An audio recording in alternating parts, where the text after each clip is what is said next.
We often find ourselves in relationships, situations that aren't good for us anymore. It can be scary to leave, but it can also be the most powerful and freeing thing we can do.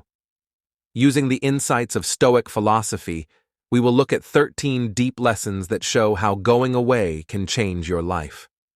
Walking away is not a sign of weakness. It's a brave choice to honor yourself and reclaim your power. By following these 13 lessons from Stoic philosophy, you can learn to use the transformative power of walking away to create a more powerful and fulfilling life. Remember that your greatest power lies in your ability to choose what serves your highest good and walk away from anything that doesn't. 13 things we can learn from Stoic thought. Self-respect is the key to being successful and empowering yourself. Self-respect means recognizing your worth, treating yourself with kindness and respect, and believing that you deserve to live a happy and successful life. This guide will talk about why self-respect is important and how building it can make you happier. Trust and happiness. Self-respect means deeply appreciating and caring about yourself. It means understanding your own worth as a person, regardless of what other people say or do. It means embracing your strengths, being honest about your flaws, and treating yourself with kindness and respect. Setting and sticking to personal boundaries is an important part of having self-respect.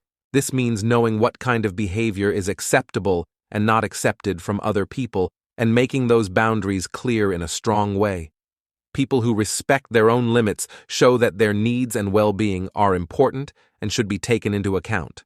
Self-compassion means being kind, understanding to yourself, especially when you're having a hard time or failing.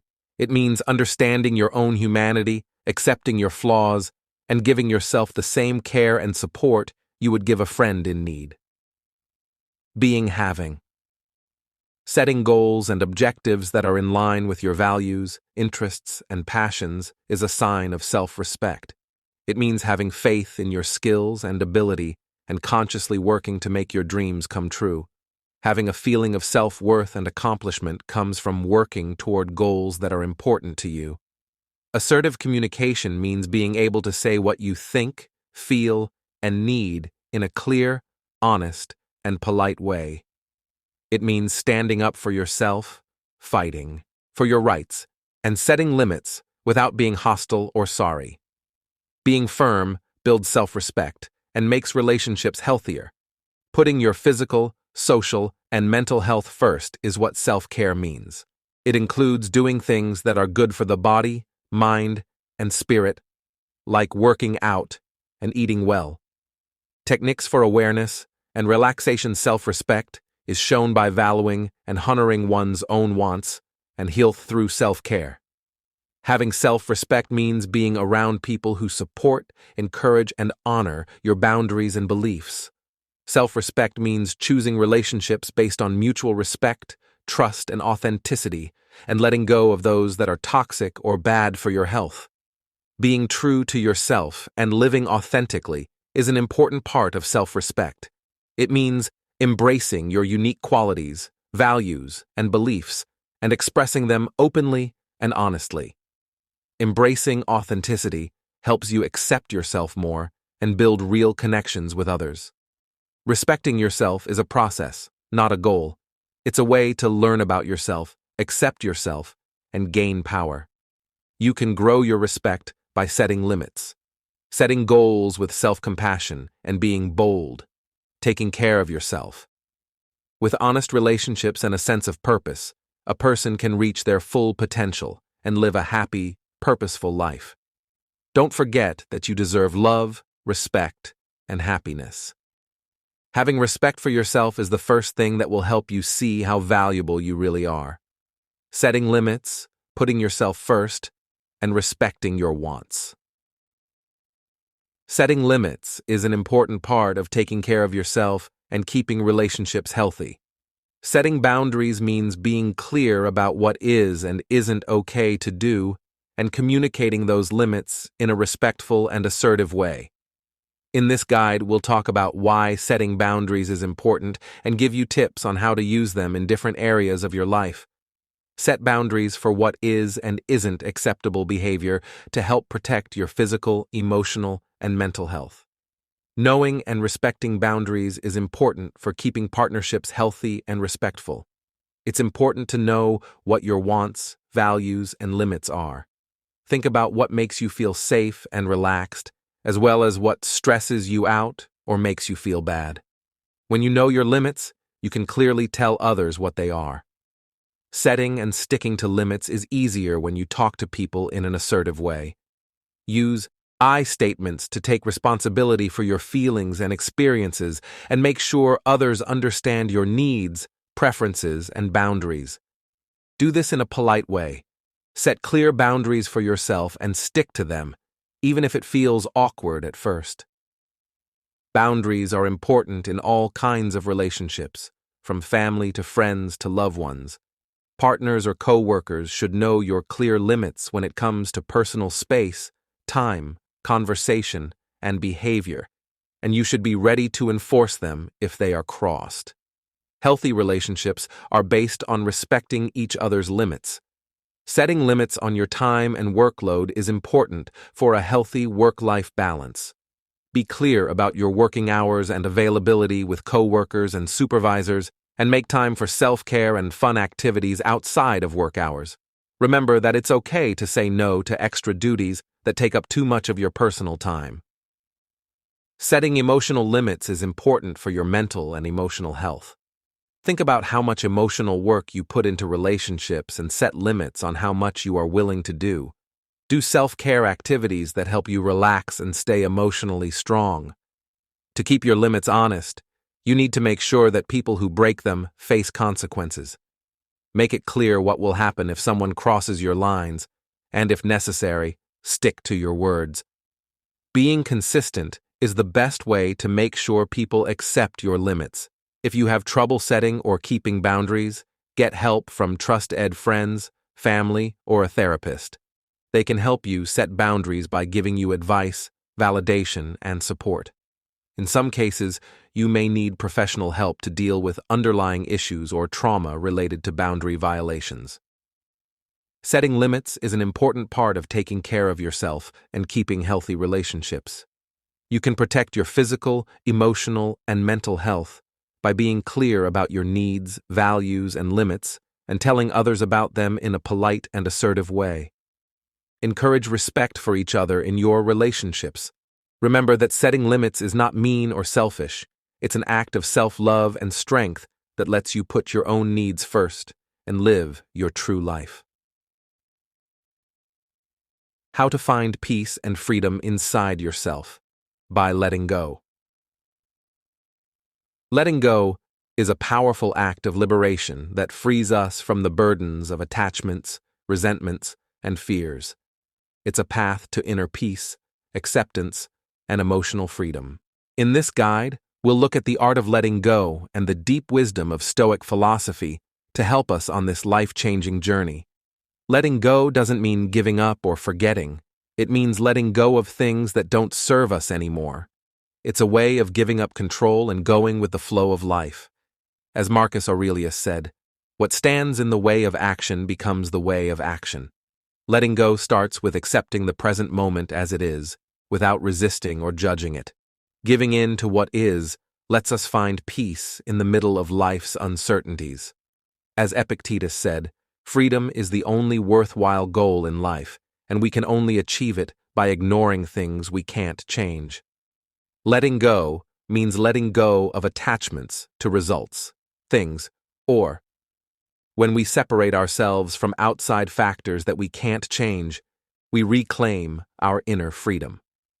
As Marcus Aurelius said, the best way to get back at someone who hurt you is to be unlike them. Epicurus said that letting go means forgiving others and ourselves. It's an act of kindness that frees us from anger and lets us move on with an open heart. Don't ruin what you have by wanting what you don't have. Remember that what you now have was once one of the things you only hoped for. Letting go means accepting that life is temporary and embracing the ebb and flow of change. As Wayne Dyer said, holding on to things only causes pain. When you train your mind to see things as they really are, instead of how you think they should be, you find peace. Letting go creates inner peace by freeing us from the need to control or change the outside world. Serenity and happiness come from a change in viewpoint. Marcus Aurelius said, "You could end your life right now, and that would decide what you do, say, and think." Letting go brings us back to the present moment, which is where real happiness and satisfaction live. It's a reminder to enjoy the beauty of every moment. As Alan Watts said, the only way to understand change is to dive into it, dance with it, and join the party. When you let go, you accept that change is a normal part of life. It means being ready to change and adapt, and having faith in the process of growth and development. By following the teachings of Stoicism and practicing the art of letting go, we can let go of the weight of the past and move forward into a future full of possibilities and freedom. Remember that our true strength lies in our ability to give up, accept what is happening, and let go. The journey of self-discovery, transformation, and continuous development is personal growth. It's about nurturing the seed of promise within personal growth. It's about reaching our full potential, getting past problems, and becoming the best version of ourselves. In this guide, we'll talk about how important personal growth is and how Stoic philosophy can help you make the most of your journey, as Epictetus said. You can't make progress by chance or luck. You have to work on yourself every day. The first step to daily personal growth is to accept change and see every event as a chance to learn and grow. It's a promise to change and adapt to the difficulties of life. As Socrates famously said, "Know thyself." Self-reflection and meditation are necessary for personal growth. It's about getting a better sense of our beliefs, goals, strengths, and weaknesses. Being self-aware is the first step toward personal growth. The Epictetus thought, "First tell yourself what you'd be, then do what you need to do." Setting clear goals and plans for the future is an important part of growing as a person. It's about picturing the person we want to become and making plans to bring that vision into our lives. As Seneca said, "Troubles strengthen the mind like work does the body." To grow as a person, we have to be brave enough to face our fears, get past problems, and leave our comfort zones. It's about being strong when things go wrong and coming back stronger than before. Epictetus famously said, "It is impossible to begin to learn that which one thinks one already knows." Personal growth means learning new things and getting better all the time. Diogenes said, "He who is content with the least has the most." To become more capable and competent, we need to seek information, learn new skills, and broaden our horizons. Personal growth means being open to feedback and criticism from others. It's about seeing constructive criticism as an opportunity for growth and using it to refine our actions and behaviors. As Seneca said, "True happiness is to enjoy the present without anxious dependence upon the future." Personal growth includes cultivating gratitude and mindfulness in our daily lives. It's about appreciating the beauty of the present moment and finding joy in the simple pleasure of life. As Ralph Waldo Emerson said, "The purpose of life is not to be happy. It is to be useful, to be honorable, to be compassionate, to have it make some difference that you have lived and lived well." Personal growth extends beyond ourselves to include making a positive impact on others and the world around us. It's about using our talents and resources to contribute to the greater good and leave a legacy of kindness and compassion. Personal growth is a journey of self-discovery, resilience, and empowerment. By embracing the principles of Stoic philosophy and committing to continuous learning and improvement, we can unlock our full potential and lead lives that have meaning and purpose. Remember that personal growth is a path, not a goal. It starts with a single step and continues with every moment of self-improvement, finding and changing things. How to choose happiness. The power of your thoughts and point of view. Choosing to be happy every day is not just an emotion that comes and goes, it's about having a good attitude, being grateful, and finding joy in the present. Today, we're going to talk about how to choose happiness and how Stoic thought can help us on this life-changing journey. Happiness doesn't depend on outside factors, but on how we feel inside. It's about being content and fulfilled no matter what life throws at you. Knowing that happiness is a choice gives us power over our own health and happiness. As Marcus Aurelius said, the happiness of your life depends upon the quality of your thoughts.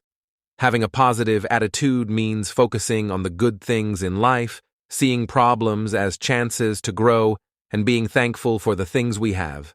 By changing our perspective, we can be happy even when things are bad. As Epictetus said, "He is a wise man who does not grieve for the things he has not, but rejoices for those which he has." Practicing gratitude is a strong way to choose happiness. When we recognize and appreciate what we have, we shift our attention from what we don't have to what we do have, which makes us feel happy and content. Epictetus widely said that to be happy, you have to let go of your attachments to outside outcomes and accept the present moment. He meant that by letting go of the need for things to be a certain way, we can stop suffering needlessly and find peace in what is. Ralph Waldo Emerson said that the point of life is not just to be happy. It's about finding meaning in life, being honest, caring, and making a good difference. You lived your life with meaning and excellence. Real happiness comes from living a life with meaning and purpose, where our actions are in line with our values and interests. When we do things that make us happy and help others, we find a deep source of satisfaction and happiness. Seneca reportedly said, "Associate with people who are likely to make you better." Surrounding ourselves with positive, helpful, and uplifting people can have a big effect on our happiness. Seneca said that real happiness is living in the present moment and not worrying about what the future might bring.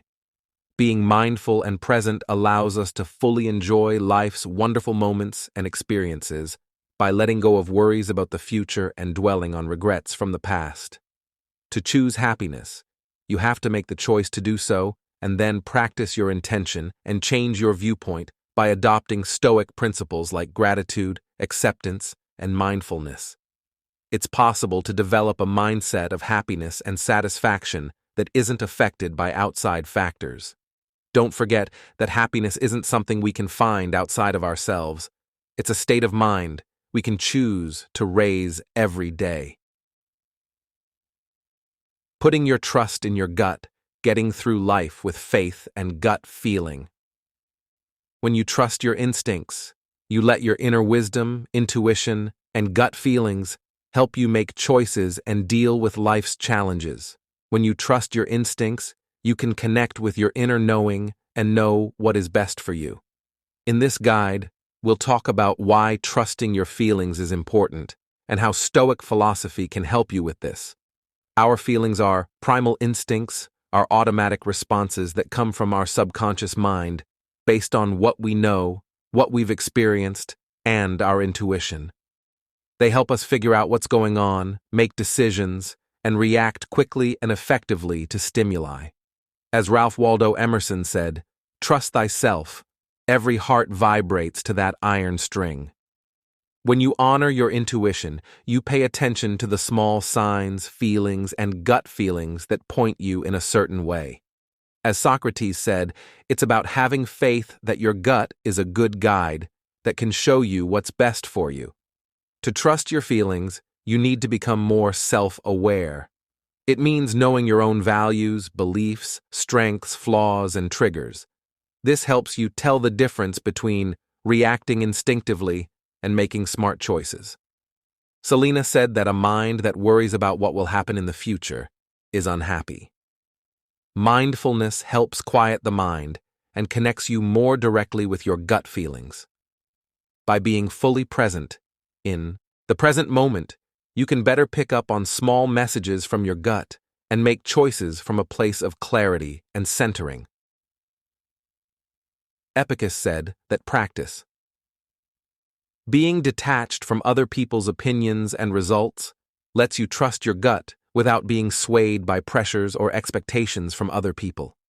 Being sure of your own decisions and keeping true to yourself are important. Seneca once said, "The poor person is not the one who has too little, but the one who has too much." Accepting doubt is important if you want to trust your gut. It means being okay with not knowing everything and being open to what you don't know. As Virgil said, when you accept uncertainty, you let your intuition lead you to new options and chances. Good luck to those who are brave and trusting. Sometimes following your gut means taking smart chances and leaving your comfort zone. It means having the guts to go with your gut, even if it takes you somewhere you've never been before, because growth often lies beyond the safety of known areas. As Socrates said, the unexamined life is not worth living. Over time, thinking about and learning from your past mistakes can help your intuition get better. By watching how your choices and actions turned out, you can gain useful information that shapes your intuition and makes it easier for you to trust it in the future. Trusting your gut is one of the best ways to go through life with confidence. Self-awareness helps with clarity and sincerity. Being mindful. With some distance and a desire to accept the unknown, you can use your natural wisdom and intuition to help you find what is best for you. Remember that your instincts are a valuable tool that can help you handle life's ups and downs with grace and strength. Thanks for watching. If these lessons on Stoicism help you, please like the video and share it with people who might need it. Let us know what you think in the comments, and don't forget to subscribe to our channel to see the next 7 lessons in this series. Until next time, keep calm.